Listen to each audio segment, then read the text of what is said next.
Hey guys, tonight we slip quietly into a world you probably don't want to smell, because we're going back to the Middle Ages. It's not a time of gleaming castles or shining knights. No.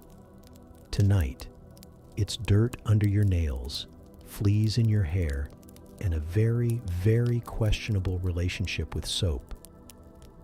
You're about to become a peasant in medieval Europe, and spoiler alert, you probably won't survive this olfactory assault.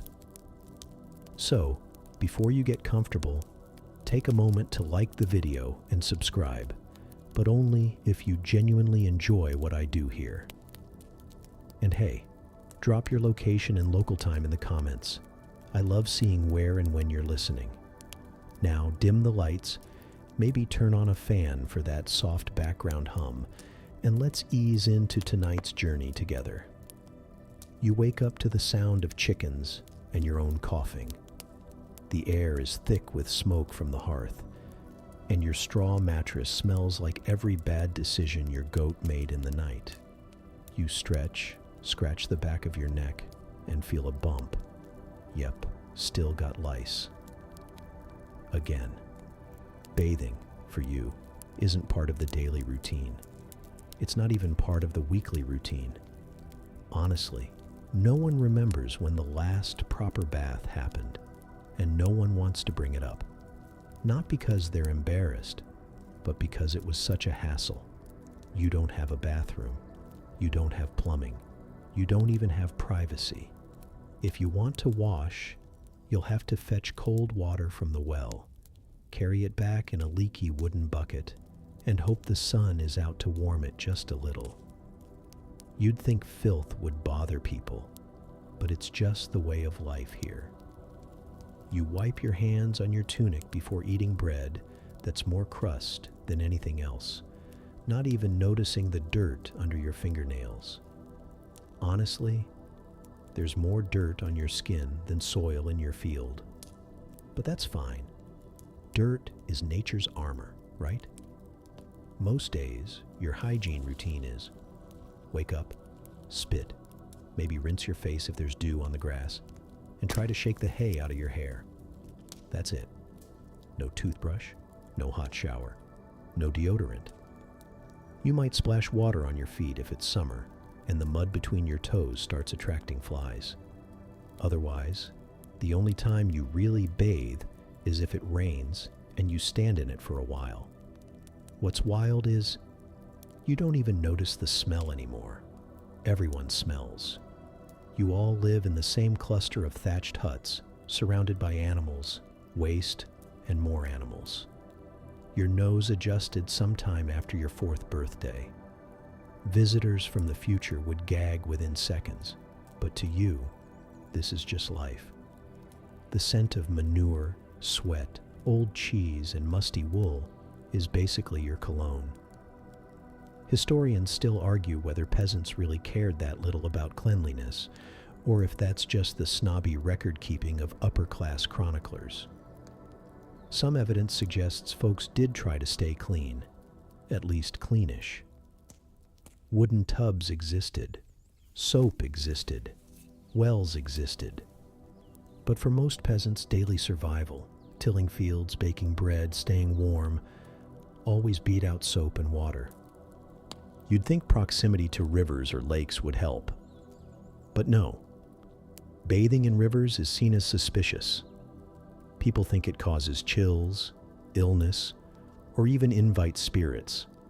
Plus, there's the small problem of animals upstream doing their business, natural and otherwise. If you've ever tried bathing downstream from a herd of cows, congratulations. You have a medieval spa experience. Even when you do wash, it's awkward. Water is precious. Firewood to heat it is even more precious. Soap? That's made from ashes and animal fat if you can get it. And when you finally haul enough water into a basin or a big wooden tub, you realize you have to share it with your siblings or your neighbors. In some cases, the entire village. By the time it's your turn, the water is gray and floating with unidentifiable things. and that's if you're lucky. There's an old joke from the period. First the Lord bathes, then the lady, then the children in order of age, then the servants, and finally the pig. The baby, of course, goes last. It's only partly a joke. Still, you tell yourself you're fine. After all, it's not like you're alone in this. Even the nobility, those distant jeweled figures, aren't bathing every day. They might dip their hands in rose water or wipe down with perfumed cloths, but full baths? Maybe once a month? Maybe. You once heard of a bishop who bathed twice a year, and that was seen as excessive. The funniest part? In the Middle Ages, water was feared. The idea of opening your pores with warm water meant your body became vulnerable to bad air or miasma. Bathing too much was seen as reckless, even dangerous. Better to stay coated in a protective film of filth than risk catching a chill and dying of melancholy. That's a real belief. Historians still argue whether this came from actual medical theory or was just a convenient excuse for being lazy. You shiver as you step outside into the misty morning. The ground is wet. Your feet are already muddy, and the hem of your wool tunic is sopping after 2 steps. A bath almost sounds good right now. But then you remember your neighbor's daughter got sick after washing in the river last spring. She coughed for weeks. You're not taking that risk. Not today. You walk past the communal well and hear someone vomiting behind the smithy. Another neighbor drank too much mead last night, probably. You nod in solidarity and keep walking, your boots squishing with every step. As you pass the village baker's house, the smell of baking bread cuts through the morning fog. It's the first clean scent you've noticed all week. Your stomach growls, your skin itches, and somewhere deep in your soul, you wonder if maybe, just maybe, a little warm water and some soap wouldn't be the worst idea. But you're a medieval peasant. You've got fields to tend, animals to feed, and taxes to dodge. Bathing will have to wait for a day that's not today. You finally get your one chance to bathe this month. And it's more of a social event than a personal ritual. The whole village is buzzing. Someone patched the giant wooden tub behind the blacksmith's house, and the well isn't frozen for once, so it's communal bath day. Yay? You stand in line, bucket in hand, awkwardly pretending not to notice that everyone else is also wearing the same crusty wool undertunic they wore to the last funeral. A few people look excited. Most just look resigned. One guy already smells like wet dog and hasn't even gotten in the water yet. That might just be his default setting. When it's finally your turn, you step cautiously into the bath, a half-barrel basin that creaks like it's about to collapse under your weight. The water is lukewarm at best and already cloudy. You sit, knees pulled to your chest, because this tub was clearly made for someone with the flexibility of a goose. It's uncomfortable, awkward, and very, very public. You glance up and lock eyes with the baker's apprentice across the yard. He nods politely, then unceremoniously drops his tunic and prepares to join you. Yep, this is happening. Communal bathing means just that. Everyone bathes together. Men, women, sometimes families. No curtains, no private stalls, just body odor, mild splashing, and the overwhelming awareness of your neighbor's mole in a place you didn't need to see. It wasn't always this weird. Back in the early Middle Ages, people bathed more frequently. Roman influence lingered in some areas, especially where old bathhouses survived. But as the centuries dragged on, those stone structures crumbled, and with them, the idea that private cleanliness was worth preserving. Public bathing, though, that stuck around, at least until the church got grumpy about it. Bathhouses became popular gathering spots, not unlike taverns. You could wash, eat, drink, and maybe flirt a little. Some bathhouses even offered food and music, sort of like a spa, but with fleas. You'd sit in giant heated tubs, soak for a while, and maybe get a massage with scented oil, if you could afford it. Most peasants, though, made do with giant wooden barrels or riverbank wash-ups. And then there's the nudity. In theory, everyone's just here to clean up. In practice, it's a medieval version of speed dating meets soup kitchen. The church hated this. Naked bodies in public. Sinful. Tempting. Dangerous. And let's be honest, they weren't entirely wrong. Bathhouses had reputations for being a little too social. Historians still argue whether all bathhouses were secretly brothels, or if that's just a stereotype created by scandalized monks who hadn't seen their own knees in 20 years. Either way, the association stuck. Slowly, over time, the idea of public bathing became morally suspicious. So even when people needed a good scrub, they hesitated. Better dirty than damned. You shift in the tub, trying not to let your toes brush anyone else's. Someone sneezes behind you. Another guy dips his entire cloth shirt into the water to wash it while he's still wearing it. A goat bleats nearby. You suspect it may be waiting its turn. The soap, if you can call it that, is shared, slimy, and possibly older than you. Made from animal fat and ashes, it smells like burnt toast and betrayal. It doesn't lather so much as smear, but hey, it's better than rubbing yourself with a pine cone. Maybe.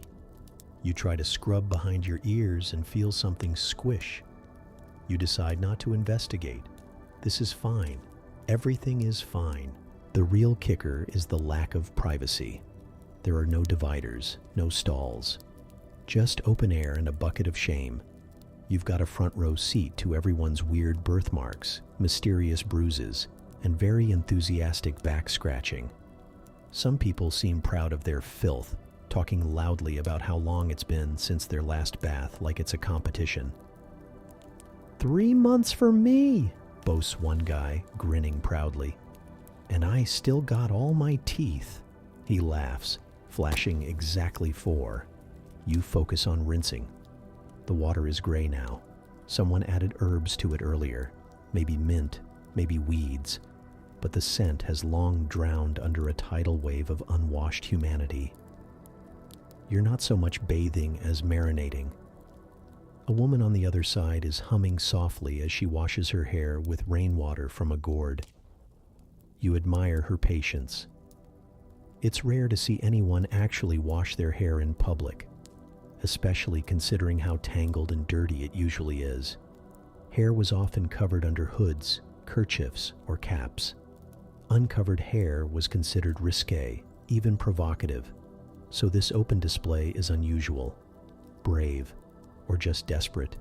You close your eyes and try to imagine warm, clean water, a private room, towels, candles, a door you can lock.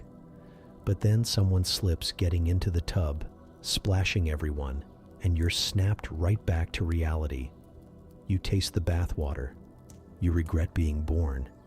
Eventually you crawl out, skin wrinkled and not all that much cleaner. You towel off with a cloth that's seen better centuries and get dressed again, into the same tunic you arrived in, because what else are you going to wear? Laundry day's another nightmare entirely. As you leave, someone offers you a piece of bread, a strange tradition that comes from the idea that bathing can make you faint. Better eat something, they say. Don't want your blood to get confused. You nod solemnly, as if that makes medical sense. Historians still argue whether these post-bath traditions were rooted in genuine medical belief or were just an excuse to eat stale bread more often. You shuffle back to your hut, feeling strangely lighter. Not clean, exactly, but marginally less crusty. You'll sleep better tonight, probably. And maybe tomorrow, when your skin starts itching again, you'll pretend today was just a vivid, watery dream. You lie down on your straw-stuffed mattress and close your eyes. You smell like burnt soap, swamp water, and soggy wool. You've never felt more alive. You wake up to the feeling of something crawling across your forearm. Not quite a tickle, more of a determined six-legged march.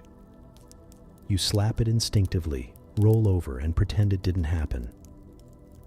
But you know it did. You just don't want to acknowledge that your body is now a well-established flea highway, or lice, or worse. It's time to talk about soap, or what people in the Middle Ages called soap. You look around your hut. No glass bottles with fresh citrus blast labels. No lavender-scented luxury bars. Just a crusty lump sitting on the table like it's plotting something. This is medieval soap, made from boiled animal fat and wood ash. The stuff smells like regret and scorched bacon. It's rough, uneven, and occasionally has bone fragments in it. Bonus exfoliation, maybe? Using it feels less like bathing and more like challenging your skin to a duel. It doesn't lather, it doesn't smell pleasant, and sometimes it makes things worse. You pick it up and start rubbing it across your arm, noticing how it immediately dries your skin to the consistency of parchment. It burns a little. That's normal. It means it's working, right? Historians still argue whether people made their own soap regularly or relied more on wiping, scraping, or just spiritual optimism.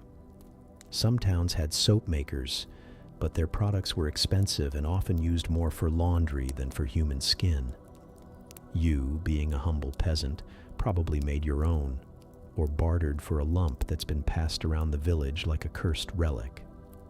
You scrub harder, determined to make some kind of dent in the layers of dust, sweat, and pig grease from last week's haystacking.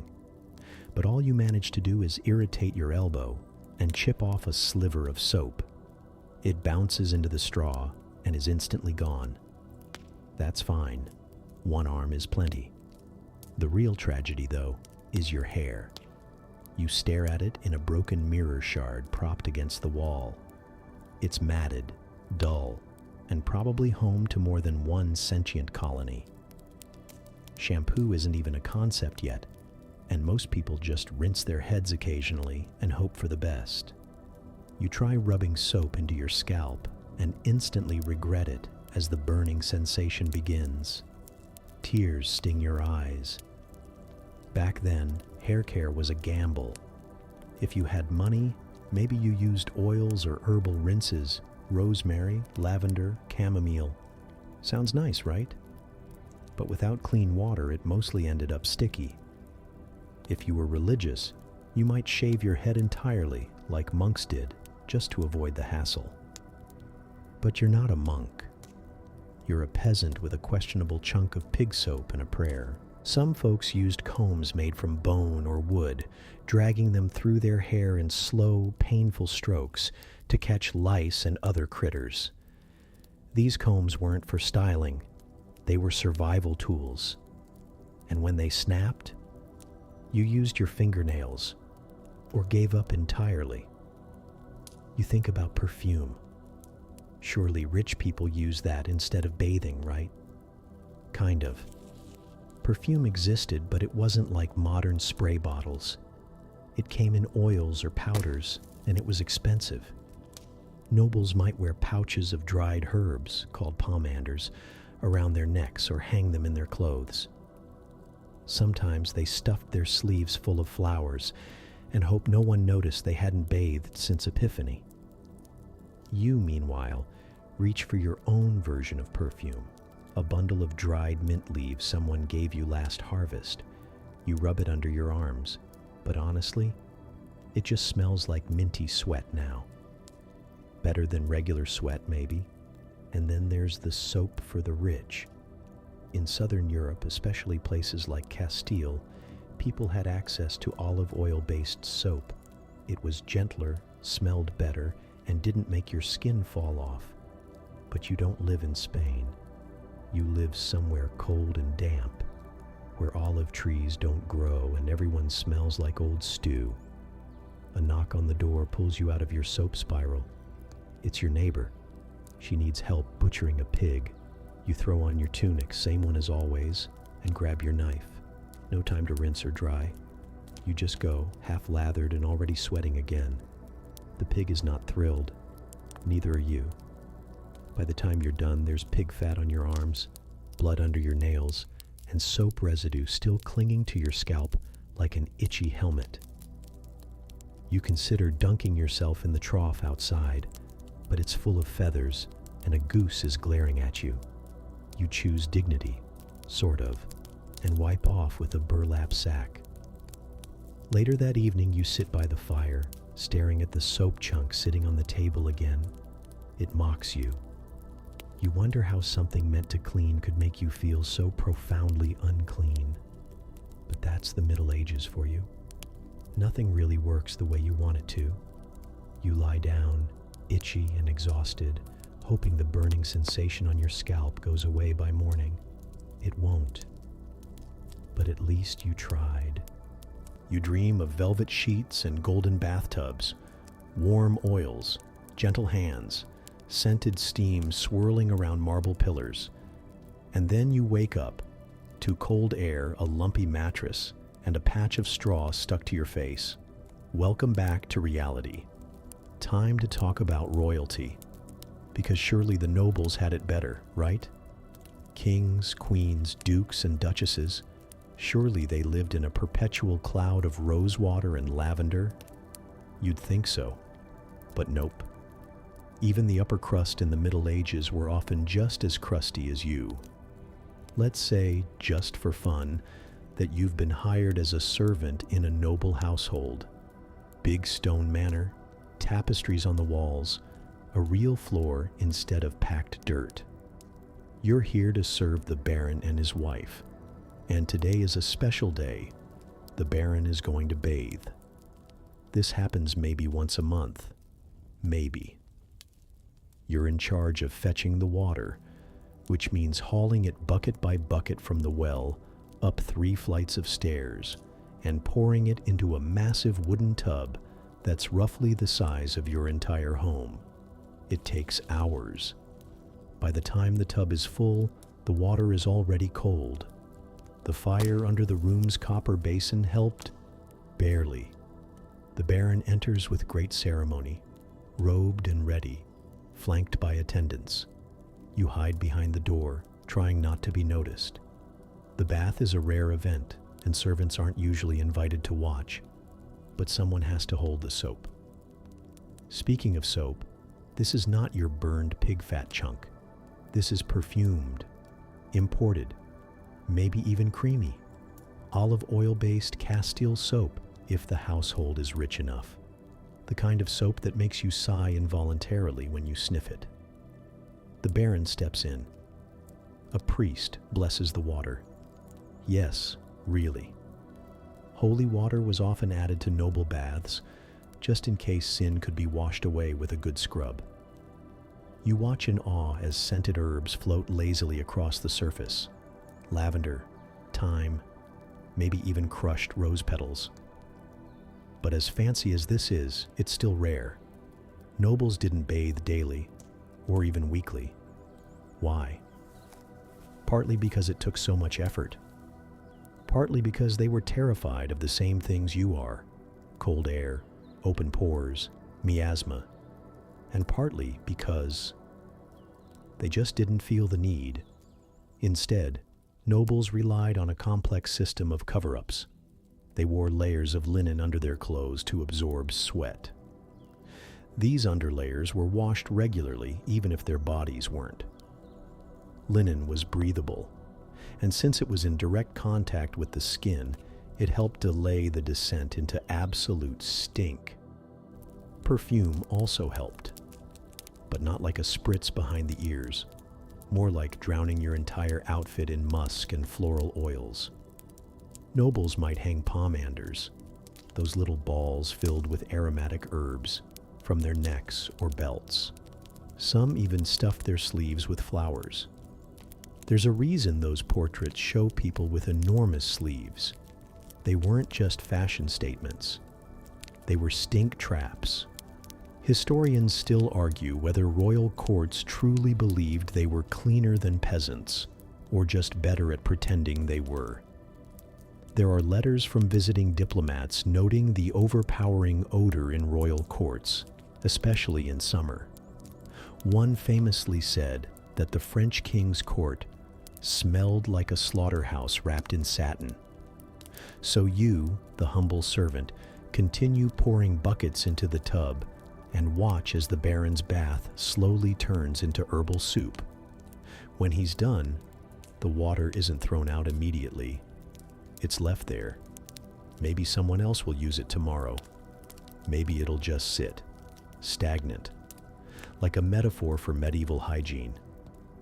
The baron steps out, now perfumed and wrapped in more cloth than a mummy, and strides down the hallway as if he's just achieved sainthood. You are left with the empty tub, the pile of used linens, and the vague feeling that you, somehow, need a bath more than ever. Later, you catch a glimpse of the Baroness in her chambers. She sits at a vanity, dabbing her face with rose water and brushing her hair with a carved ivory comb. Her gown is impeccable, her hands delicate. You might assume she bathes often. You'd be wrong. Women, especially noble women, were often discouraged from bathing too frequently. Too much hot water was thought to weaken the womb, cause hysteria, or provoke immodesty. Instead, the Baroness uses perfumed cloths to wipe herself down. She changes her linen shifts often. Her maids brush her hair, dust her face with rice powder, and maybe clean her feet in a small basin. But a full bath? That's rare. Dangerous even. You realize the social divide in bathing isn't about frequency, it's about style. Peasants get wet, dirty, and awkward. Nobles stay dry, perfumed, and covered in layers of scented fabric. It's theater, hygiene as performance.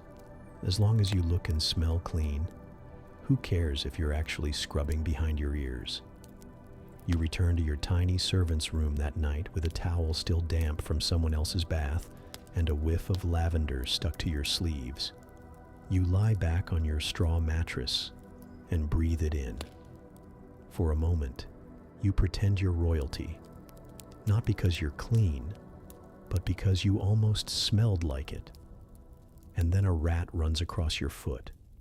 Welcome back to reality.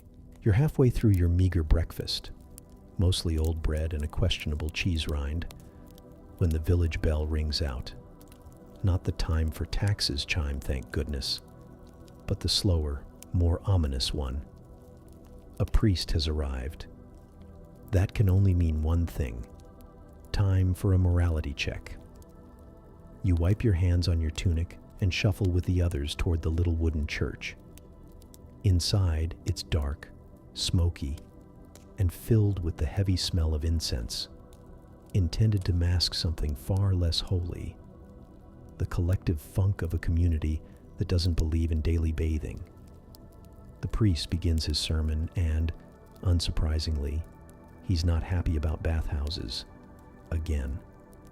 See, if you thought medieval hygiene was about effort or resources, you're only half right. A huge part of the reason people didn't bathe regularly was because the church didn't want them to. Why? Well, let's say you're in a bathhouse. You're naked. The person next to you is also naked. Now you're both naked and chatting, maybe laughing, maybe sharing a jug of warm mead, maybe sinning. And therein lies the problem. Public nudity, the church insisted, was an invitation to moral collapse.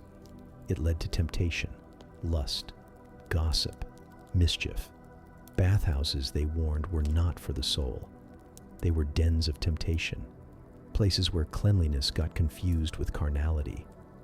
If God wanted you clean, he'd have installed plumbing in the Garden of Eden. You watch as the priest gestures wildly, warning against the devil's soap, and you exchange glances with the woman next to you. Her eyebrows say what everyone is thinking. This again. Historians still argue whether the church's anti-bath stance was truly widespread or just regional. But there's no doubt that in many parts of Europe, religious leaders discouraged full-body bathing, especially if it involved other people, which of course it always did. Baths were social and apparently sinful. The priest isn't done. He's quoting from St. Jerome now, something about how a clean body and a dirty soul are like polished armor worn by a coward. You try not to take it personally, but considering your last bath was 3 weeks ago and you're definitely afraid of cows, you're starting to feel seen. The thing is, monks bathed occasionally. Nuns, too. There were rules about cleanliness in some religious orders, but even then, it wasn't about hygiene. It was about ritual, humility, symbolism. You might wash your feet on holy days or cleanse before entering a sacred space, but you wouldn't enjoy it. That would be indulgent. Enjoyment, after all, was dangerous. Back in the village, that meant you lived in a sort of hygiene limbo. You were allowed to wash, but not too much. Definitely not with the opposite sex, and certainly not with warm water, scented herbs, or cheerful conversation. Those were signs of sinfulness. Better to scrape off some dirt with a knife and call it spiritual discipline. You remember when little Adric got caught splashing around in the river last summer. The priest nearly exploded, claimed the boy was corrupting nature itself. He was 8. You think he was just hot and bored, but that's the irony, isn't it? The same people warning you not to bathe were the ones also warning you to stay clean, to avoid disease, to keep your body pure. But how are you supposed to do both? You can't be dirty and clean at the same time. Unless you're living in the Middle Ages, where logic goes to die and contradictions are part of breakfast. You leave the church with your mind spinning and your armpits still slightly herbal from yesterday's bath. You wonder if God is mad at you for using mint. It was just a few leaves. But then again, wasn't that how Eve started? The hypocrisy doesn't end there. Royalty still bathes, with priests present. Wealthy bishops have private tubs. Some even bathe with their robes on, to avoid the appearance of nudity while still enjoying a hot soak. It's like religious bureaucracy wrapped in wet wool. You once heard of a cardinal who bathed in wine. The church said nothing. Apparently, sin smells better when it's fermented. You look down at your calloused hands and think about your last real bath. You were so proud of it, scrubbed every inch, even your toes. You felt human. But afterward, the baker's wife looked at you like you just walked out of a tavern naked. Maybe you glowed too much. Maybe your skin looked suspiciously not itchy. The thing is, people don't always need rules to feel shame. Sometimes the culture does the job for them. You start to think twice before washing too thoroughly, before letting anyone see you bathe, even if your body's screaming for it. Cleanliness is somehow seen as showy, prideful, even vain. So, you give in. You stop mentioning soap. You let your hair stay under the cap. You nod along when the priest warns against slippery sins. And when your neighbor offers you a bucket of lukewarm water behind the shed, you say, "No thanks, I'm staying holy."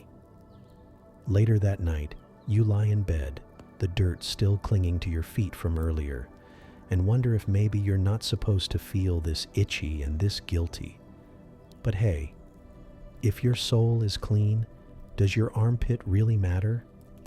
You're passing through town on market day, the square buzzing with traders, children chasing chickens, and the sweet smell of not bread, not flowers, but smoke, and something that might be human stew. that can only mean one thing. The bathhouse is open. It stands proudly, or at least stubbornly, between the tanner's yard and a tavern that doubles as a fight club. A crooked wooden sign hangs above the door, swinging in the breeze, depicting something that might be a bucket or a turnip. You're not sure. Bathhouse signs weren't exactly regulated. You hesitate outside. It's been a while, and you do miss that brief, luxurious feeling of being only mildly disgusting. But you also remember the last time. Tepid water, strange bruises on the floorboards, and an old man who refused to leave the tub even after he'd fallen asleep. For 3 hours.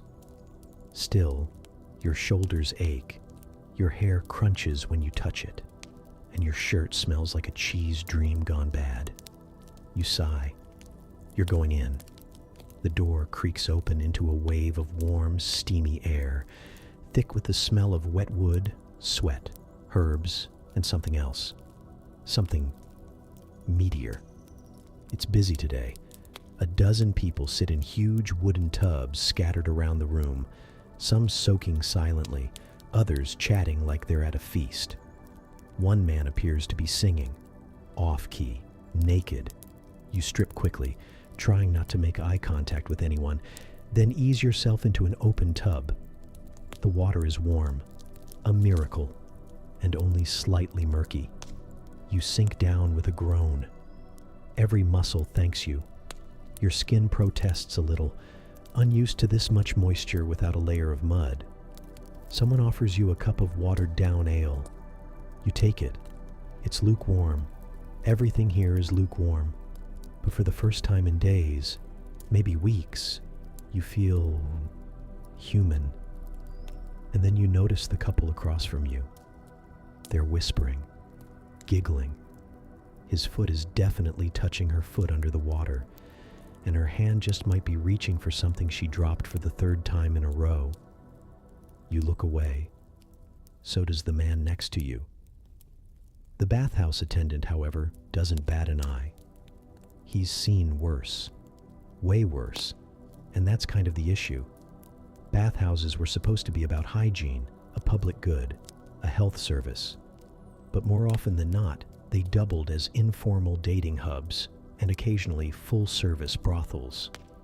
Men and women bathed together, especially in towns and cities. In rural villages, it was often same-sex only, but here in the market square, it's anything goes. Historians still argue whether bathhouses were intended to become the medieval equivalent of Tinder, or if it just happened because people were bored, damp, and mostly naked. Either way, the church noticed, and it was not pleased. You sip your ale and wonder whether anyone's actually using soap. A few people are scrubbing with something that might be cloth. Others just sit there like boiled potatoes. The herbs floating in the water, thyme, sage, chamomile, aren't for show. They're meant to purify the body and spirit, or at least mask the scent of the guy to your left who smells like fish and despair. You reach for a chunk of soap placed on the wooden ledge nearby. It's a little slimy, slightly chewed on the edges. By what? But still usable. You lather up, loosely speaking, and begin scrubbing your arms. A nearby woman offers you a bit of scented oil from a tiny vial. She smiles. You decline, remembering the last time someone offered oil and you left the bath smelling like spoiled onions for a week. A few kids splash loudly in a separate tub, laughing as they dump water over each other's heads. You're reminded for a moment of Roman bathhouses, far cleaner, far more advanced, and built with actual drainage.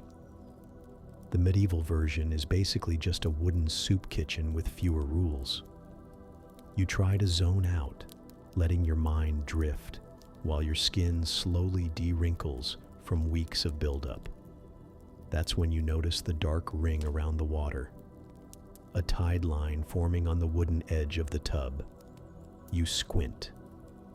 That line was lower when you got in, Either the water's evaporating, or you're stewing in a thickening broth of skin flakes and forgotten sins.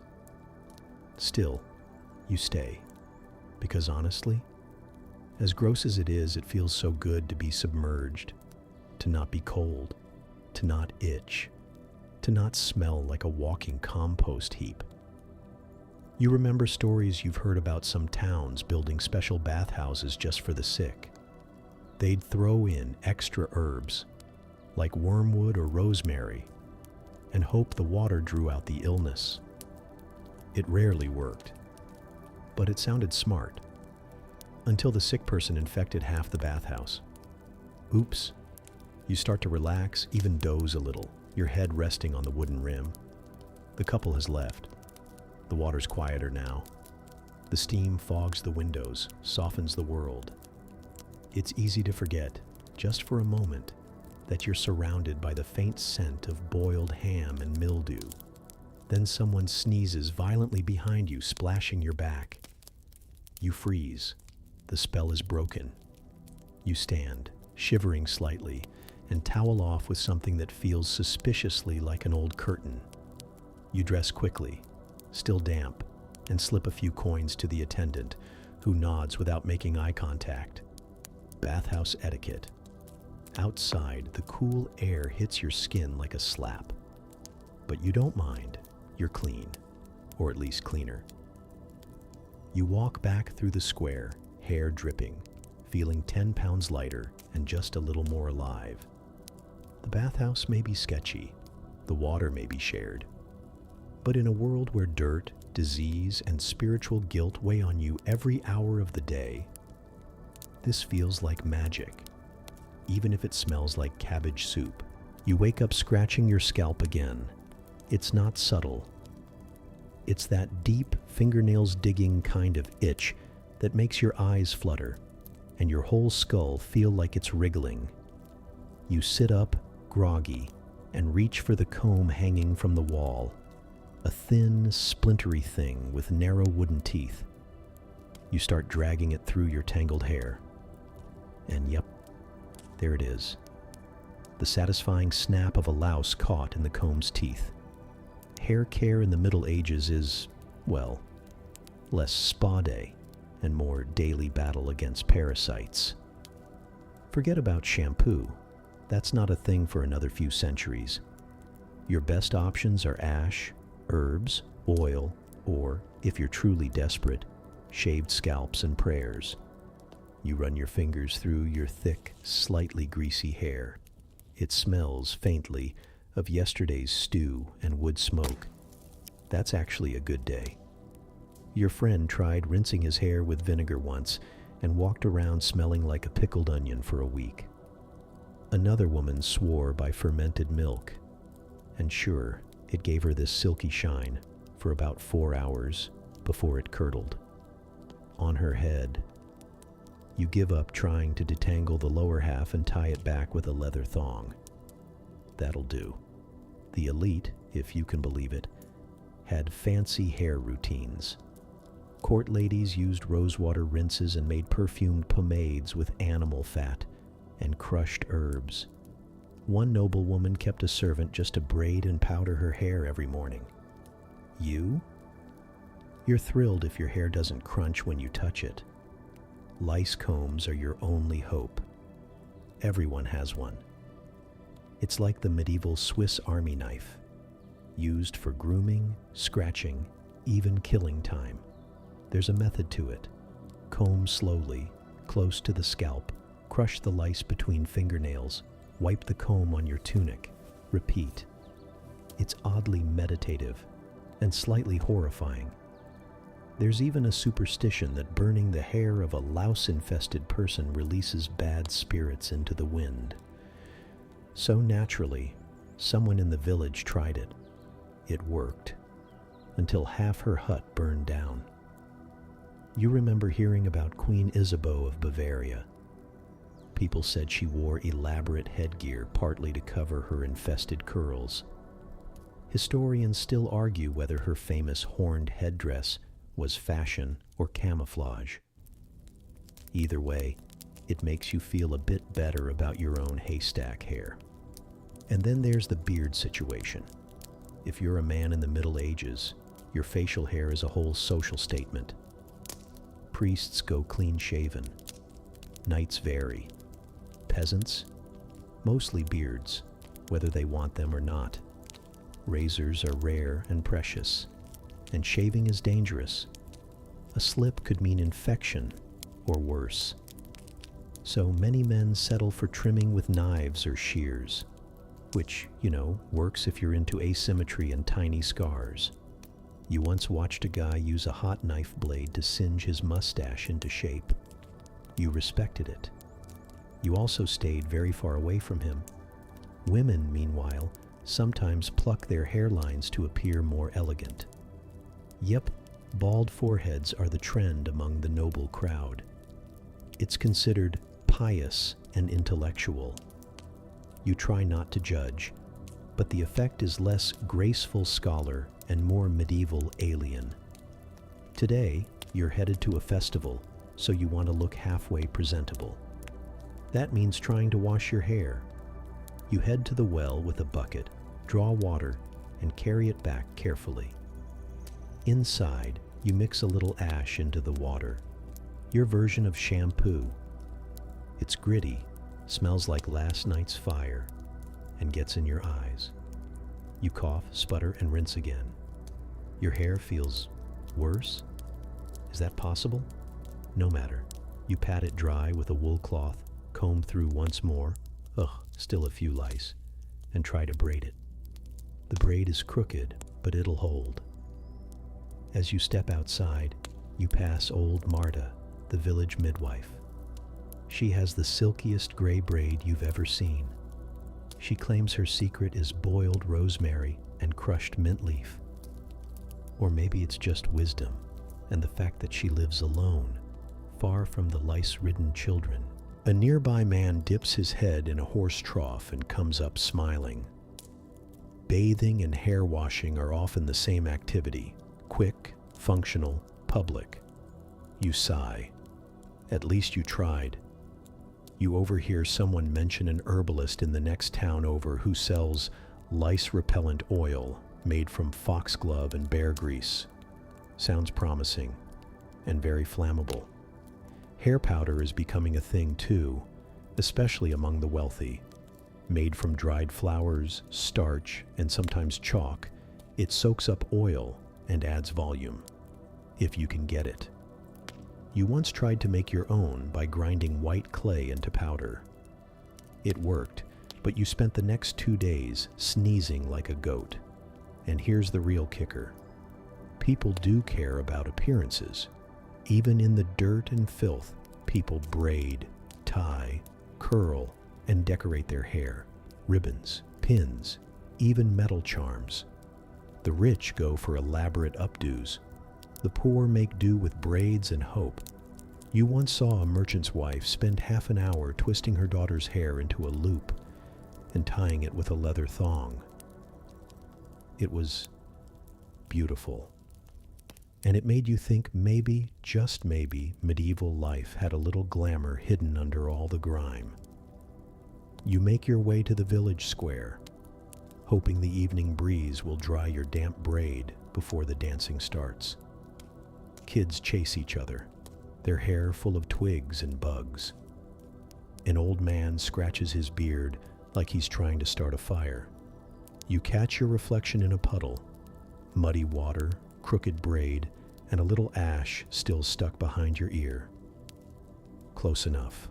You're sitting near the fire, scratching that same spot behind your ear when the village healer walks by with her pouch of dried herbs and bones. She gives you a look. "Don't let the water get in," she mutters and keeps walking. Wait. What? You've heard it before, of course. Everyone says it. Don't let the water in your ears or you'll go mad. Or die. Or both. No one really knows why. But they're all absolutely convinced that bathing is dangerous. And that, unfortunately, is not just peasant gossip. Even medieval doctors, learned men with Latin scrolls and university training, warn people against excessive washing. They believe water can open the pores, letting in bad air, miasma, or unbalanced humors. If you're too clean, you're vulnerable. That's the medical opinion. You pull your cloak tighter around your shoulders, thinking about that last bath you took in a rain barrel. You felt lighter for about 5 minutes, then immediately came down with a sore throat. Coincidence? Maybe. But in the Middle Ages, people don't believe in coincidence. They believe in cause and effect. Wash, get sick, case closed. You overhear a shepherd describing how his cousin took a full-body soak and came down with lung sadness, probably pneumonia. But back then, it's diagnosed as melancholia, brought on by dampness. That's a thing. Emotions are tied to your bodily fluids. Black bile, yellow bile, phlegm, blood. Too much of one, and your soul falls out of balance. So what's the prescription? Not bathing. Doctors will actually write this down. Avoid frequent immersion in water. It weakens the body's natural resistance. Instead, they'll tell you to rub yourself with cloth, or better yet, apply scented oils and perfumes. Basically, just smear something over the top and call it good. You glance down at your tunic. You haven't changed it in 5 days, maybe 6. Your sleeves are shiny with body oil. Your armpits. Let's not talk about those. But hey, at least you're protected. Rich people take this idea and run with it. You once saw a nobleman wearing a tunic so stiff with cologne that it could stand up on its own. He smelled like lavender, myrrh, and moldy books. He claimed he hadn't bathed since Michaelmas. That was 3 months ago. And don't even ask about doctors' hygiene.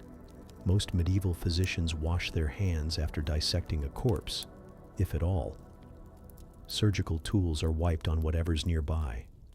Your last tooth extraction was done with a rusty spoon and a prayer. A guy in town is convinced that walking through cold morning dew counts as a cleanse. Another swears by rubbing your body with nettles to drive out bad humors, which technically does make you stop thinking about bathing, since you're now screaming in pain. Bathing is so out of favor that in some cities, especially after plague outbreaks, public bathhouses are literally torn down. Not because they're brothels, though they often are, but because water is now suspicious. You can still find a few places where washing is tolerated, like monasteries, where monks have rituals for cleanliness. But even there, it's rare. One Benedictine rule says bathing should be permitted as needed, like some dangerous medicine. Historians still argue whether medieval people completely gave up on bathing or if it varied more than we think. Some evidence suggests people did wash, just differently. Dry scrubbing, spot cleaning, foot baths. But a full soak? That was a gamble with your health, your soul, and your social standing. So instead of medical advice like wash your hands, you hear things like eat dried fruit to balance your wet spleen. Wrap rosemary around your wrists to ward off fever. Don't bathe during a full moon. It draws out the cold bile. That last one came from your neighbor's uncle, who once tried to cure gout by burying his left foot in goose droppings. Surprisingly, the gout remained. The smell did too. And then there are the miracle cures. You once stood in line for an hour to buy a purifying salve made of goat fat, sage, and a few things no one could identify. It was green, smelled like minty despair, and gave you hives. But the merchant swore he got the recipe from a wandering physician who trained in Constantinople. You still have the jar. It holds buttons now. You remember one winter when a fever swept the village. Instead of boiling water or cleaning wounds, people burned incense, painted crosses on their doors, and rubbed onions on their chests. Only a few survived. The ones who lived claimed it was thanks to staying dry and closed, their bodies sealed tight against the outside world. Even childbirth is governed by these theories. Midwives warn mothers not to wash for several days after labor, so their strength isn't washed away. Instead, they're rubbed down with warm wine and wrapped like burritos for a week. And weirdly, it sort of works. Not because it's effective, but because nobody's expecting miracles. You survive? Great. You die? God's will. There's one guy in the village, he claims to be a scholar, who says the Romans were cleaner, used actual bathhouses, and even had indoor plumbing. You'd think people would be impressed. Instead, they look at him like he's describing witchcraft. I heard they had toilets, he says wide-eyed. No wonder their empire fell, someone mutters. So you sigh, give yourself a quick dust-off with your cloak, and pretend that you don't feel a new louse crawling near your temple. You're alive. Your bile levels are probably fine, and your pores are safely clogged. Mission accomplished. You wake to the sound of sloshing water, not the clean crystal kind, but the thick, muddy kind that clings to your boots and your socks and your soul. It's laundry day, which, in the Middle Ages, isn't a weekly occurrence, or even monthly. It's when things start to reek so badly that even you notice. You drag yourself toward the river, arms full of linen that hasn't seen daylight in weeks. Your tunic smells like wet dog and sadness. Under things. Let's not go there. You pass other villagers on the same reluctant pilgrimage, each person carrying their entire wardrobe in a scratchy sack. Not because they're enthusiastic about hygiene, but because it's the only option. And you're about to find out why laundry day is considered its own kind of medieval torture. Step 1. Soaking. You toss your bundle into a wooden tub, or maybe a hollowed-out trough, and pour in a little bit of water. Just enough to get everything damp, not clean. Clean is a fantasy. Damp is reality. Then comes the soap, and this isn't your nice, foamy, lavender-scented miracle of modern chemistry. This is urine, human urine, aged for days until it ferments into ammonia-rich liquid gold. The laundresses call it chamber lye. It's collected from, well, you already know where it's collected from. Every household keeps a pot for contributions. You wrinkle your nose as someone hands you a bucket. It's warm, unsettlingly warm. You pour it over your clothes, trying not to breathe too deeply. It burns your nose and stings your hands, but it cuts through grease like magic. Even historians agree. Urine was the go-to medieval detergent. It's disgusting, but it works, mostly. After soaking, the real labor begins.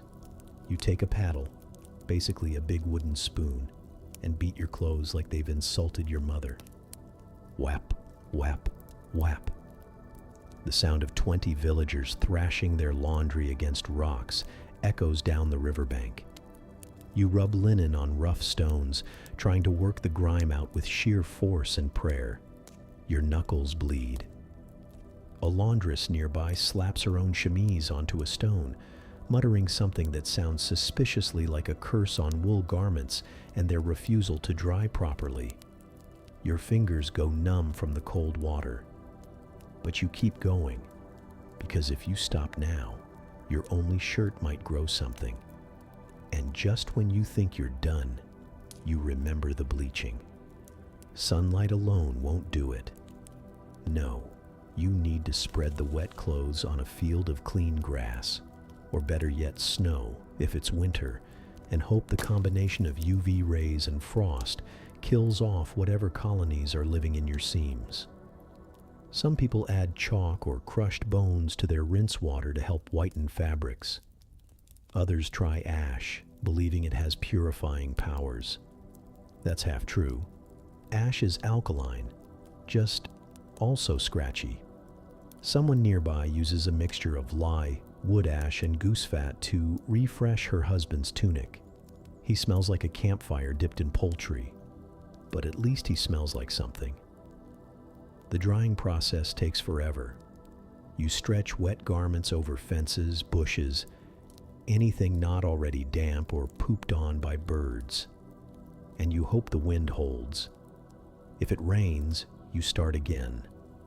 And if the cows wander through and trample your drying shirt, well, hope you have a backup. Spoiler, you don't. You stand over your damp laundry like a medieval scarecrow, arms crossed, watching steam rise as the morning sun finally does its work. Your back aches, your palms are raw, and you realize this was only the outer clothes. Undergarments?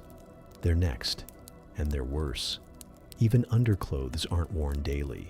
You have one or two, and you rotate when something becomes too stiff to bend.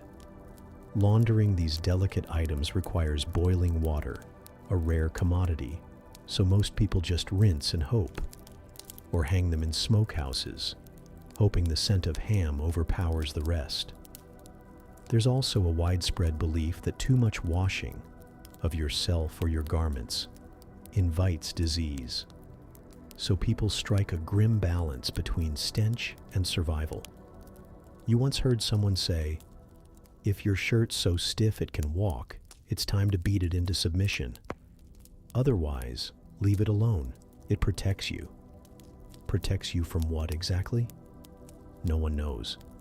Maybe ghosts. Maybe fresh air. Laundry is so hard that entire professions spring up around it. Washerwomen are like blacksmiths for clothing. Strong, blunt, permanently damp. They gossip, they smoke clay pipes, and they own more wooden paddles than most knights own swords. But even they don't enjoy laundry. They just do it better than anyone else.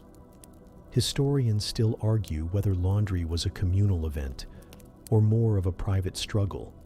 Some evidence suggests villagers helped each other, washing together, sharing soap and gossip.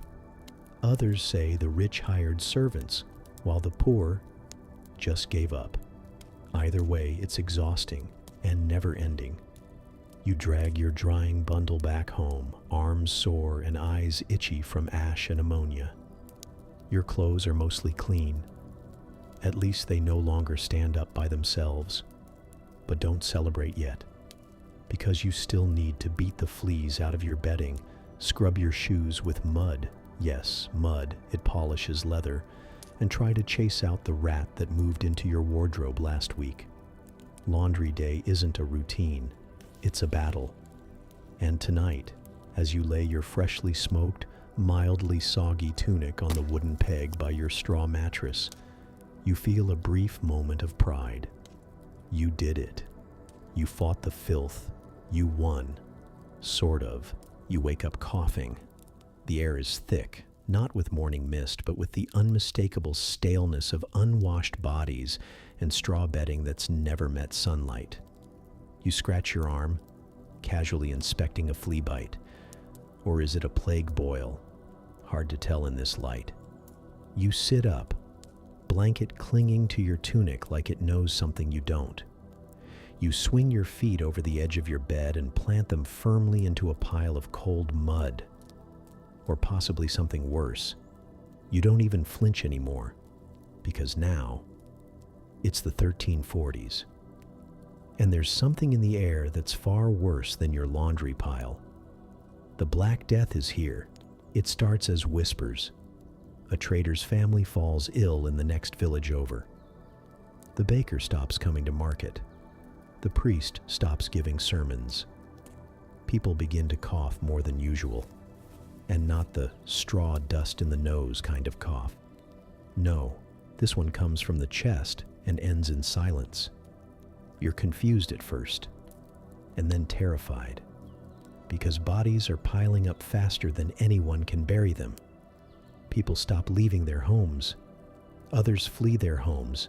thinking they can outrun the invisible doom. But it's everywhere. In the air, on carts, in the river. You hear the rumors? It's the bad air, or maybe God's wrath, or possibly the alignment of planets. One monk swears it's caused by looking at a goat the wrong way. And what do people really stop doing during the plague? Bathing. That's right. As if hygiene was a casual thing before, now it's almost taboo. People believe that opening your pores, like what happens in a bath, makes you vulnerable, that water carries disease, that hot baths let plague vapors seep in, so they stop cleaning. They seal their windows with cloth soaked in vinegar. They burn herbs indoors. They sniff coins. They wear beak-shaped masks stuffed with flowers, even though you can barely afford socks.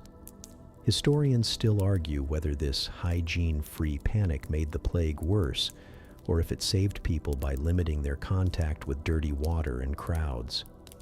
Some argue those who avoided bathhouses actually had fewer infections. Others say it was all medieval nonsense, just desperate people trying to explain the unexplainable. Either way, the result is the same. You're now dirtier than ever. And you're not alone. The whole village stinks. The roads are empty. The bathhouses are shut down. Not because they're unsafe, but because they're dead. Literally. No one wants to bathe where someone just collapsed foaming at the mouth. You can't even find your chamber pot guy. He left town with a wheelbarrow full of onions and never came back.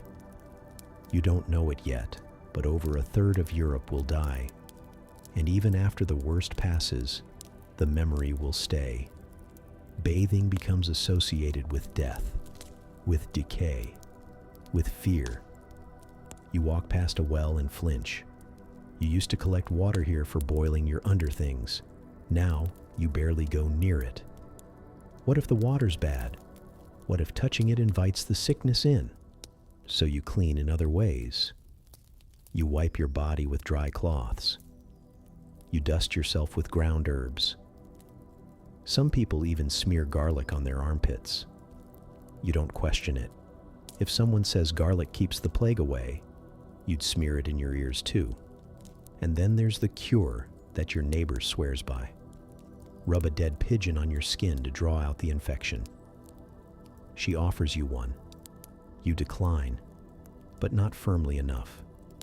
The pigeon is already on its way toward your chest before you can protest. Plague medicine isn't medicine. It's chaos. Plague medicine isn't medicine. It's chaos. You hear about bloodletting. People believe that draining blood balances your humors, whatever those are. You try it once, just a small cut, but then you faint and fall into a pile of cabbage. No one helps you up. They're too busy debating whether cabbage fumes prevent boils. Even the clothes change. You start wearing more layers, not for warmth, but for protection. Some think thick wool can filter the air. Others sew herbs directly into their cloaks. You try to follow suit, stuffing lavender into your boots. It doesn't help. It squishes. You remember your last bath clearly. It was months ago. A quick rinse in cold water, no soap, just fear. You were paranoid even then, convinced the bathhouse was cursed. You scrubbed behind your ears and left quickly, praying the soap wouldn't kill you. Now you miss that bathhouse, the moldy walls, the shared towels, the soggy floorboards. At least there was steam and warm water. And for a moment, you felt human. Now you feel like a haunted potato. The streets begin to fill again after a while. Survivors crawl from their homes like raccoons after a storm. People begin to whisper again, not about death, but about rebuilding. Still, no one talks about bathing. Not yet. The damage is deep. Bathhouses remain closed in many towns for years. Some are converted into hospitals or morgues. Others are burned down. The ritual of cleaning oneself becomes dangerous in people's minds. You hear one man shout at a child playing near a fountain, "That's how the sickness comes." The child cries. You nod. The cultural scar runs deep. For generations, people will avoid full-body baths. The nobility starts to favor dry baths, just rubbing with cloth and perfume. You do the same when you can. But honestly, it just feels like petting yourself with a dead squirrel. Even royalty avoids water. Queen Elizabeth. I reportedly took monthly baths, whether she needed them or not. And that was considered luxurious. The plague changes everything, including what clean means.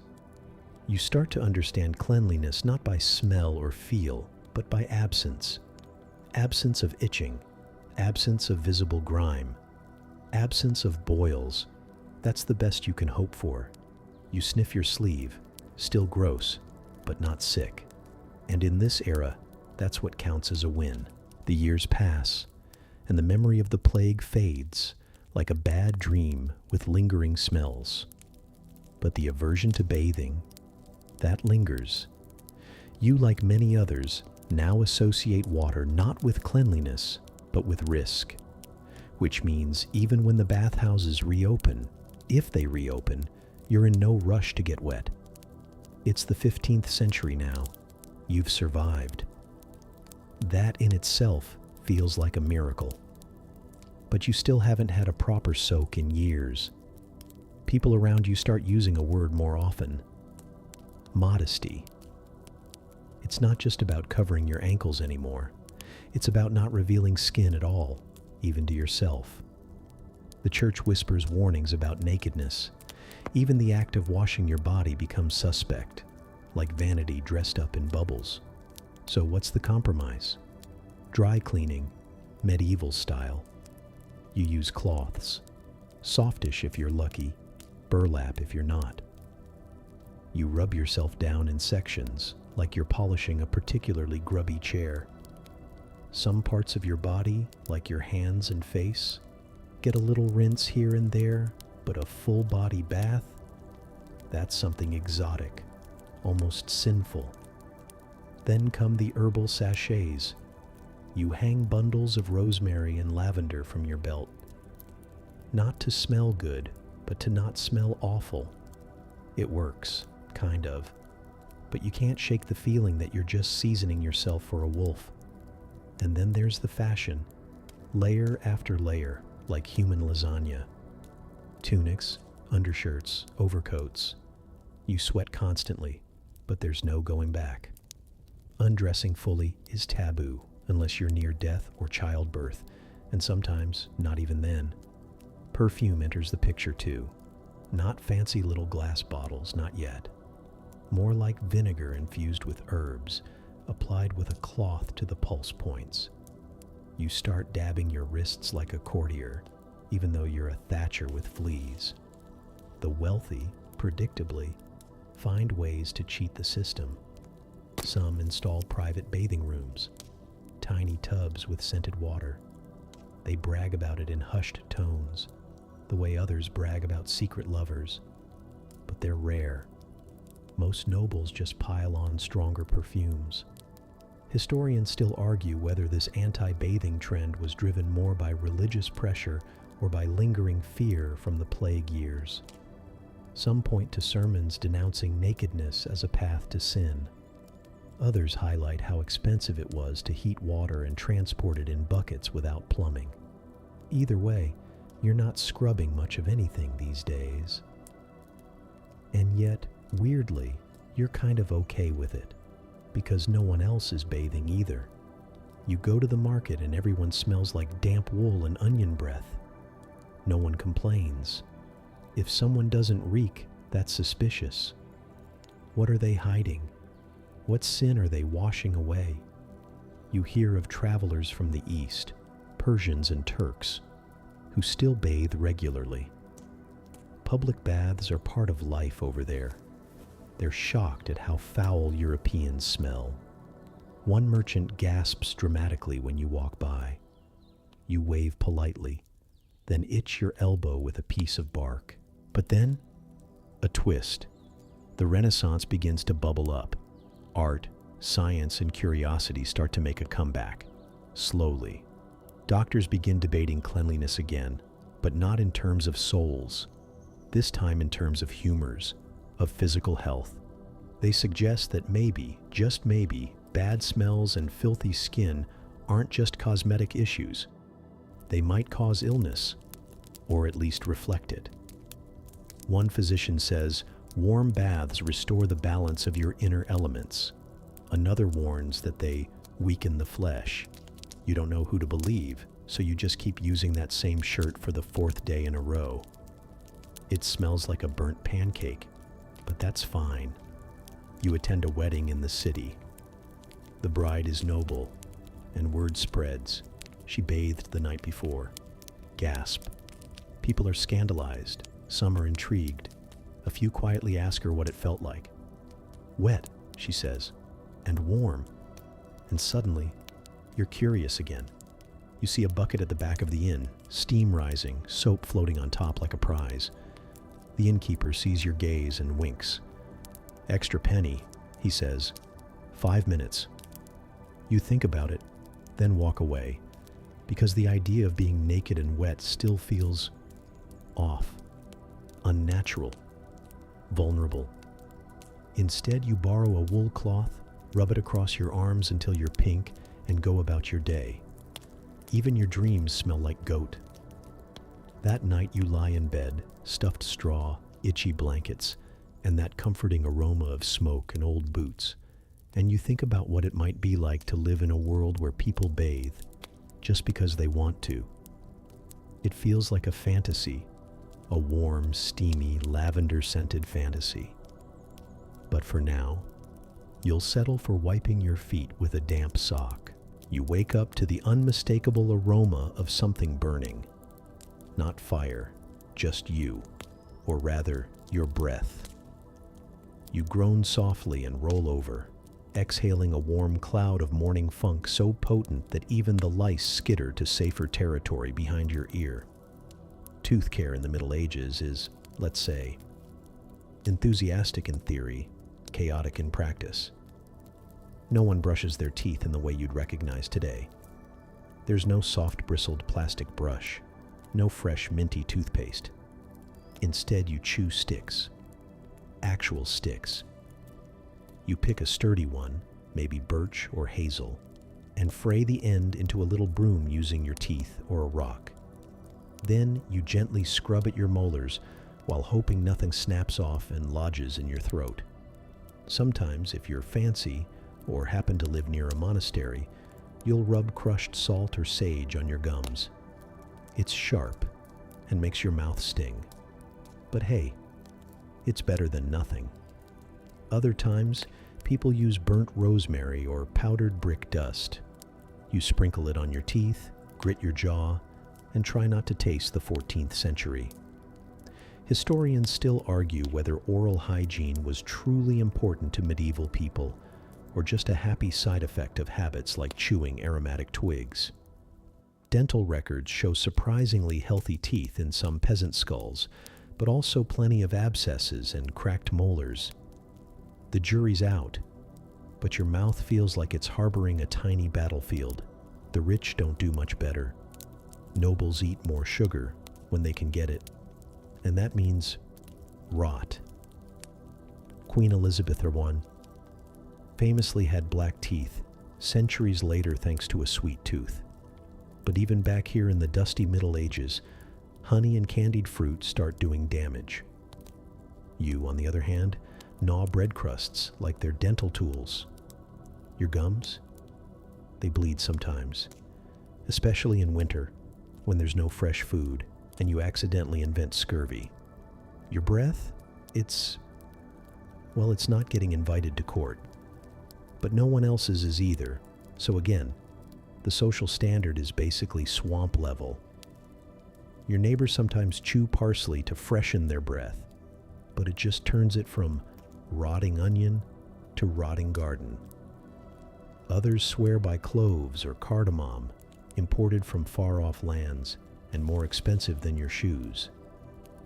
Then there's toothaches. terrifying stabbing pains that make grown adults weep into cabbage stew. If you're lucky, you know a local barber surgeon. He doesn't just cut hair, he cuts everything, including teeth.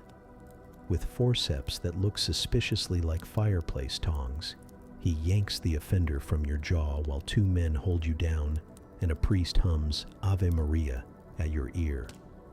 There's no anesthetic, no numbing, just ale and screaming. You may pass out. If you're unlucky, the infection spreads, jaw swells, fever climbs. You may not wake up, all from a tooth. You hear rumors from other towns.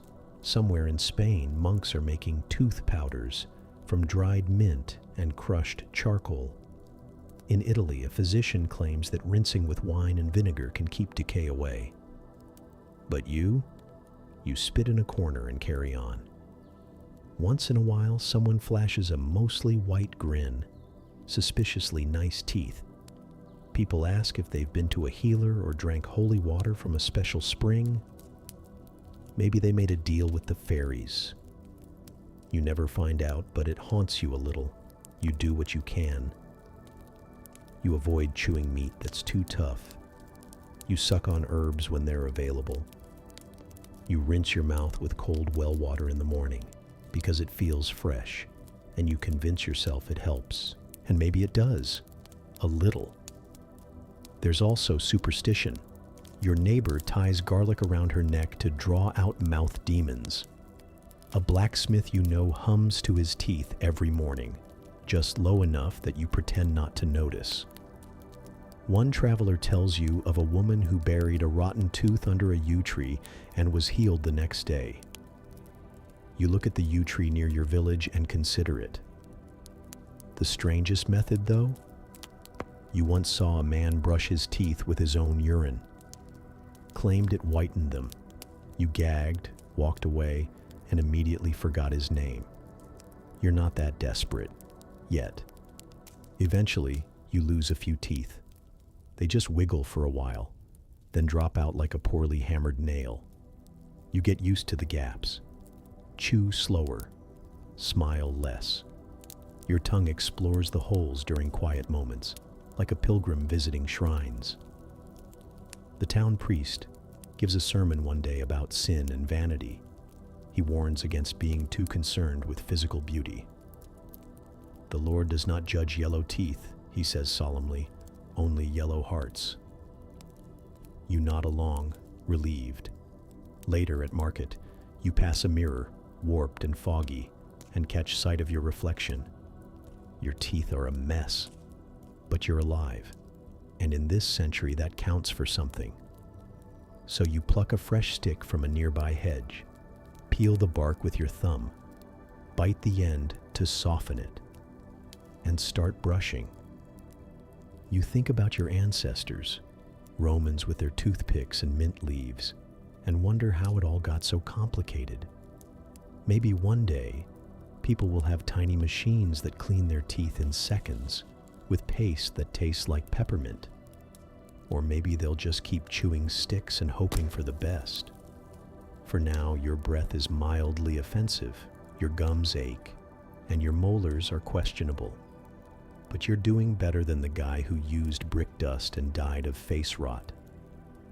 Win some, lose some. You adjust your tunic, which, to no one's surprise, smells like smoke, onions, and existential dread.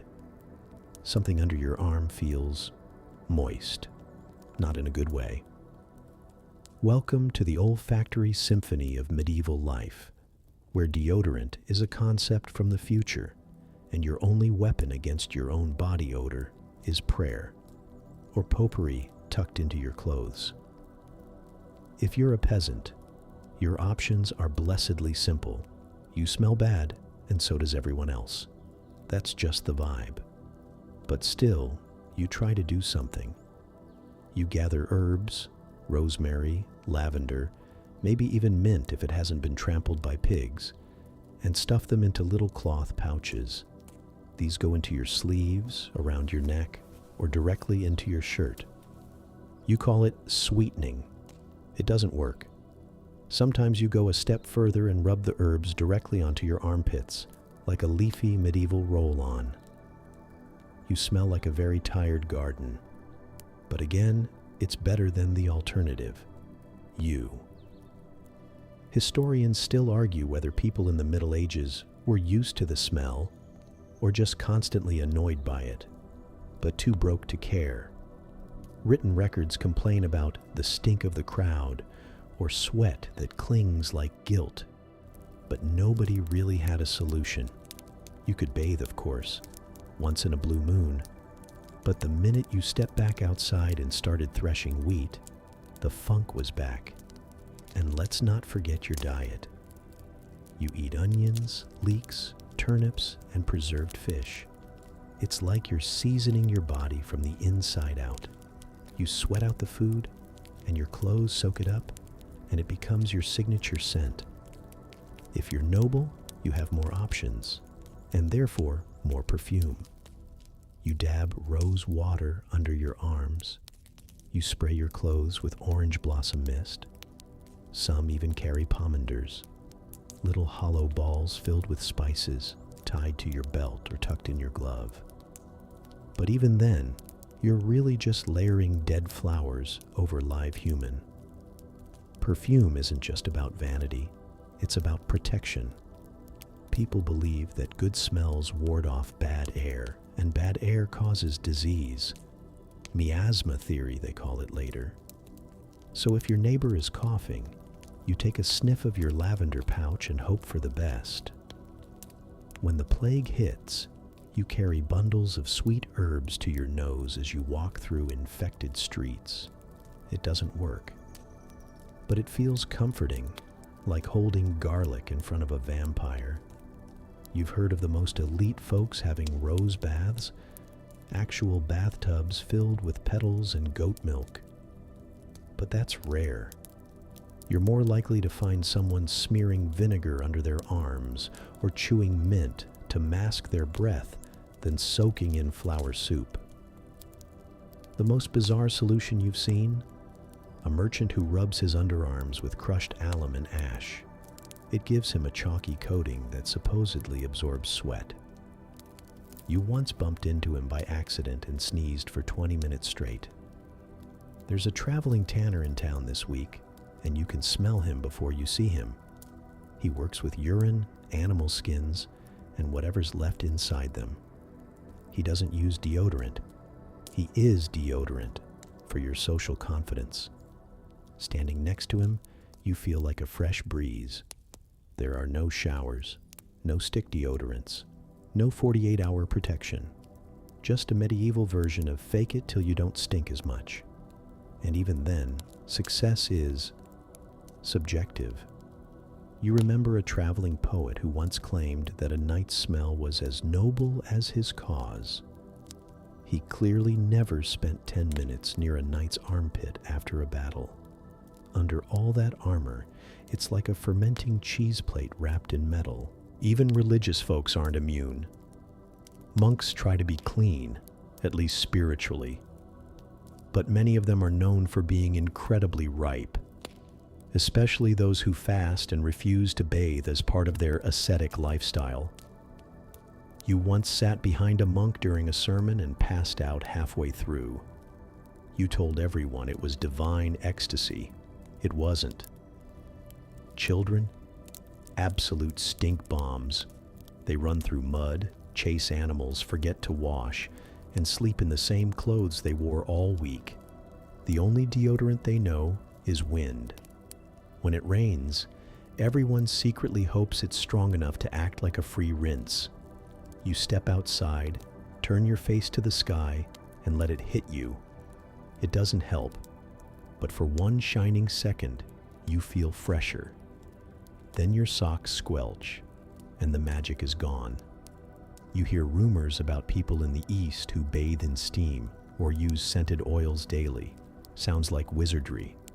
One traveler tells you that the ancient Romans used to scrape sweat off their bodies with a curved metal blade called a strigil and then perfume themselves. You blink. That actually sounds efficient. But here in your mud-stained village, you're back to lavender pouches and wishful thinking. You do have one trick that seems to help: hanging your tunic near a smoky fire. The smell of burning wood clings to the fabric and covers your scent, like a barbecue hiding under a wool blanket. It's not elegant, but it's a vibe. At night, you lie down in your straw mattress, arms stiff at your sides so you don't smell yourself too directly. The herbs in your collar have dried up. The fire's low. You close your eyes and wonder what a real long bath might feel like. Maybe warm water, maybe actual soap, maybe mint. You snort, as if. You reach up, scratch your shoulder, and fluff your sweat-damp shirt to let some air in. It smells like, well, it smells like you, just the way everyone else does. And tomorrow, when you wake up to another day of labor, animals, and unwashed humanity, you'll do what you always do. Smile faintly, grab a new herb bundle, shove it under your armpit, and carry on. You wake up groggy, the stale scent of last night's smoke and sweat still clinging to your tunic. You stretch slowly, straw poking your ribs, and realize you need to go. Not like leave town, but go. You know, relieve yourself. Ah yes, the medieval bathroom experience. Absolutely the highlight of your morning. Let's start with the good news. At least you're not royalty. Because ironically, the fancier your lifestyle, the more bizarre your toilet situation gets. As a peasant, things are straightforward. You head out back to the privy, which is just a wooden box over a pit with a hole cut in the top. No seat, no paper, no dignity. You squat, stare at the wall, and hope nothing splashes. You might grab a handful of moss if you're lucky, or hay, or even a smooth stone, if it's been warmed by the sun. Otherwise, yeah, it's cold and it's scratchy. But it's better than the communal rag some people reuse, stored in a bucket of water and vinegar. You make a note not to shake hands with your neighbor again.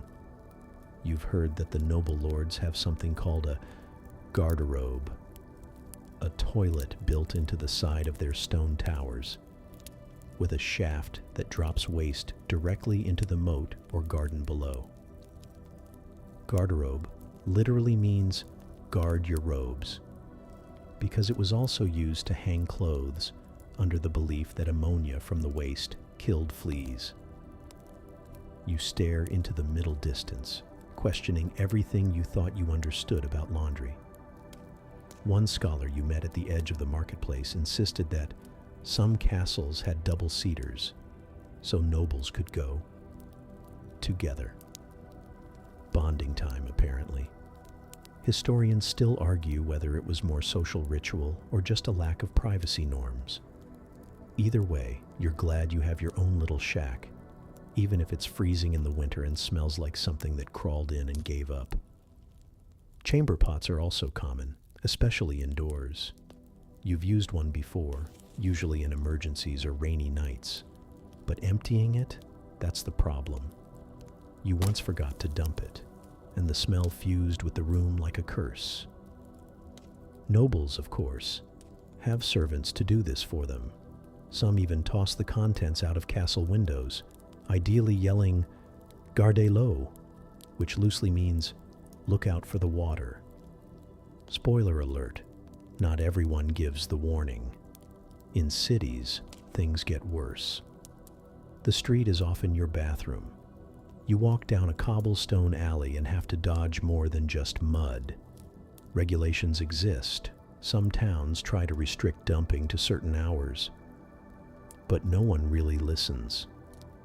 You learn quickly to walk close to the walls and not look up when passing under balconies.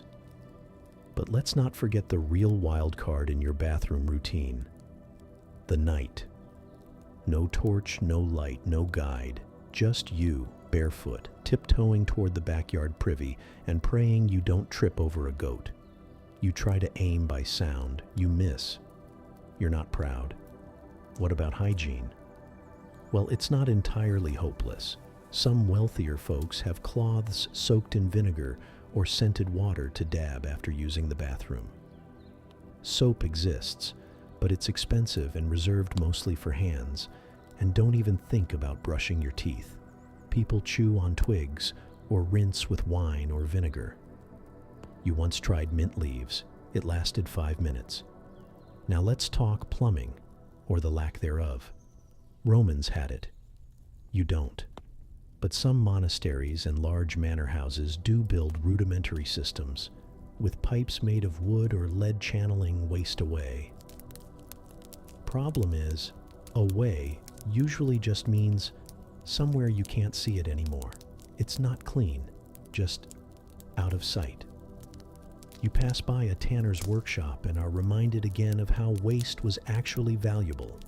Fullers, for example, people who clean and thicken cloth, use urine to process wool. People collect it. You once heard a child get paid a few coins to bring a bucket of chamber pot gold to the cloth dyer. You nod. Capitalism, medieval style. And then there's the holy side of sanitation. Some monasteries build elaborate reredoors, long toilet halls over running water. The monks sit in solemn silence, using the time for prayer or reflection. One friar told you the devil enters through the rear, so it's best to chant while you go. You never questioned him. You didn't want to know how he knew. Public bathhouses, where they still exist, sometimes include toilets, but they're often barely separated by a low wall, if at all. You once sat next to a man humming while he did his business. He offered you half a boiled egg. You declined. The most terrifying thing you've ever seen? A traveling doctor with a long-beaked mask, stuffed with herbs and vinegar-soaked cloth, who claimed bad smells carry disease. He refused to go near waste pits without his protective bird head. Honestly, same. Women don't have it easier. You've heard tales of special aprons or long skirts used for modesty during outdoor relief. Some wealthier women use bordaloo, a small boat-shaped chamber pot that fits under their dress. Discreet, elegant, very breakable. You once saw a noblewoman nearly lose hers down the side of a carriage while traveling. It bounced once, then shattered, and the servant just sighed and pulled out a backup. That's luxury. Even royal palaces aren't immune to the stink. Visitors to Versailles in later centuries would describe stairwells reeking of urine. And while that's a bit out of your era, it makes you feel better about your humble little hut. At least your floor isn't marble soaked in disappointment. Of course, there are always innovations just out of reach. You hear of strange contraptions in foreign lands. Porcelain bowls, moving water, wooden seats with lids. Magical stuff. But for now, your reality is simple. Dig, dump, and cover. You light a bit of incense before heading out to the latrine one last time. The smoke curls lazily upward, trying to mask what you both know is unmaskable. You step into the cold morning air, clutching a stick of dry moss like it's a royal scepter. You whisper a short prayer, and you go. You crouch beside a stream, splashing cold water on your face, trying to forget what just happened behind the privy. It doesn't help. The wind shifts, and nope, memory's back. But the good news? Today's different. It's market day, a chaotic swirl of food, filth, and questionable fashion, and you've earned this little detour into public life. Even if it smells faintly of manure and eel pie. You shuffle along cobblestones already slick with early morning muck. Merchants yell out prices while wagons creak and clatter.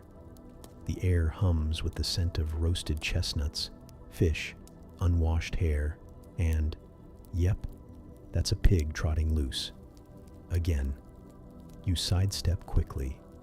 You're getting good at this. You're here mostly to see what people are wearing.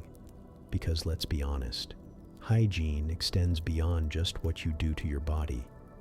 It's also what you wrap it in afterward. And medieval clothing?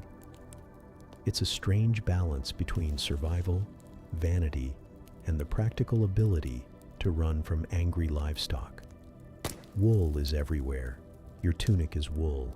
Your neighbor's socks are wool. The tablecloth someone's using to display dried apples? Wool.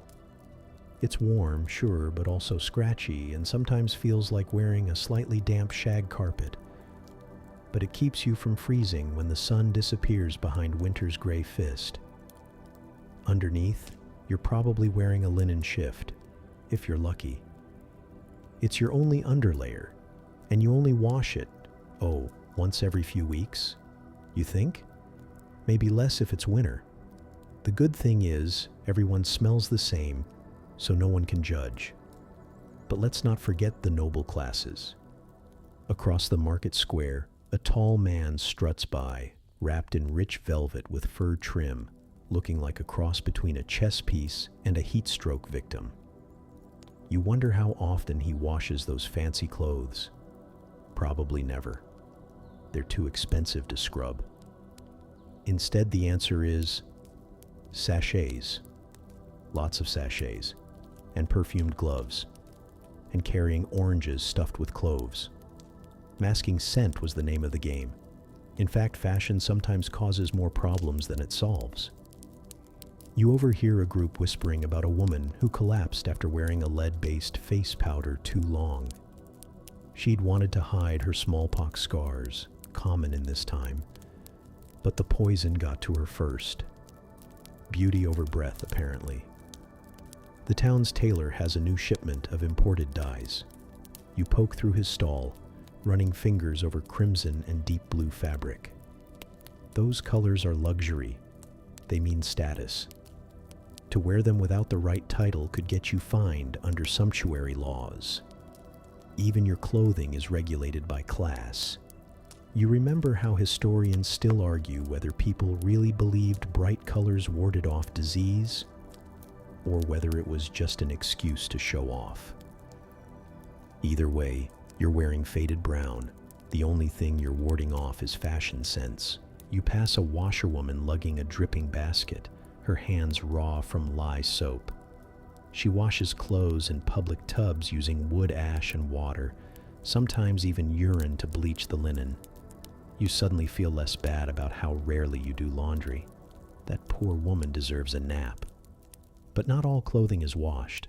Outer garments often go uncleaned for months. Instead, people beat the dust out of cloaks, brush off the mud, and hang them near a fire to kill fleas. You tried that once and accidentally smoked your socks into oblivion. Lesson learned. Speaking of fleas, yes, you've got them. Everyone does. You scratch behind your knee and glance around to see if anyone notices. A baker's boy locks eyes with you mid-itch and nods in sympathy. You're flea brothers now. You once met a doctor who swore by placing a chunk of lavender in each boot to repel lice. Another friend stitched garlic into his collar. It didn't help with fleas, but it definitely kept people away. Maybe that was the point. As the sun climbs, the smell in the market grows thicker. Body odor, open fish barrels, and horse sweat form a heady perfume you could bottle as medieval musk. Still, you stay, because the gossip is juicy.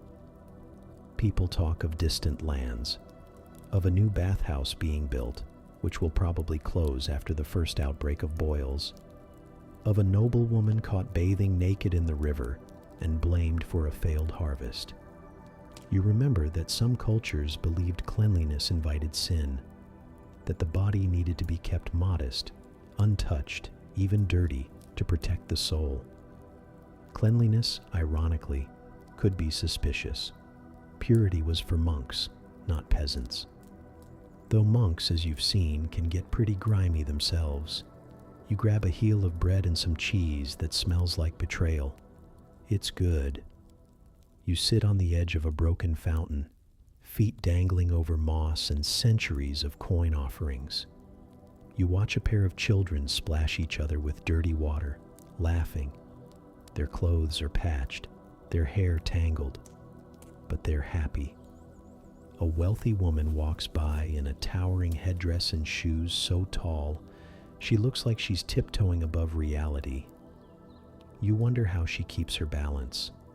Probably doesn't. You heard she once fell into a pig trough and claimed it was divine punishment for vanity. Her shoes still have mud on them. Symbolic. The truth is, life here smells. It itches. It rubs your skin raw. But there's comfort in the rhythm, the shared grime, the daily routines. You know where the cleanest stream is, the best moss for wiping, the soap seller who doesn't water down his product. You've adapted. You lean back, eyes closed, the afternoon sun warming your face.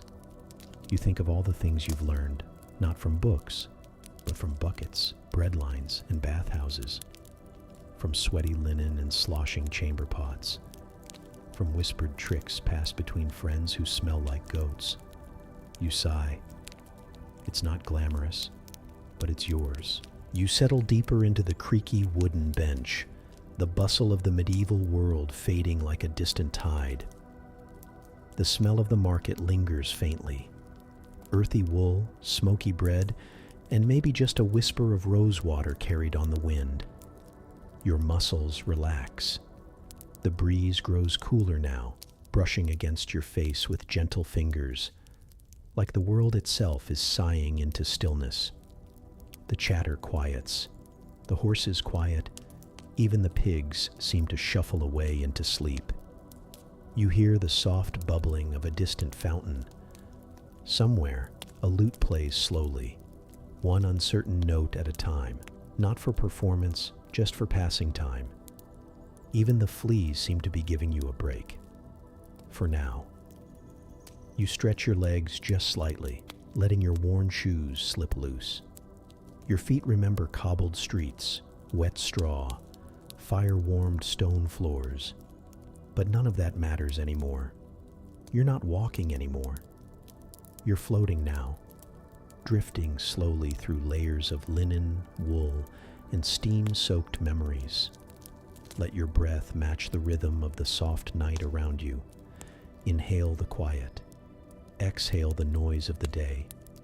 Let it all drain away like gray water from a forgotten washtub. You've scrubbed history raw tonight. You've peeked into a time where bathing was rare, but laughter still echoed across cold stone.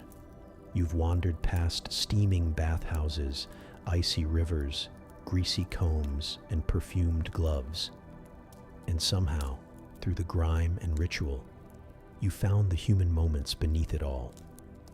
You're safe now. You're clean enough. The flickering torchlight fades. The lice are sleeping too. Let your eyes close gently. Let your breath fall slow.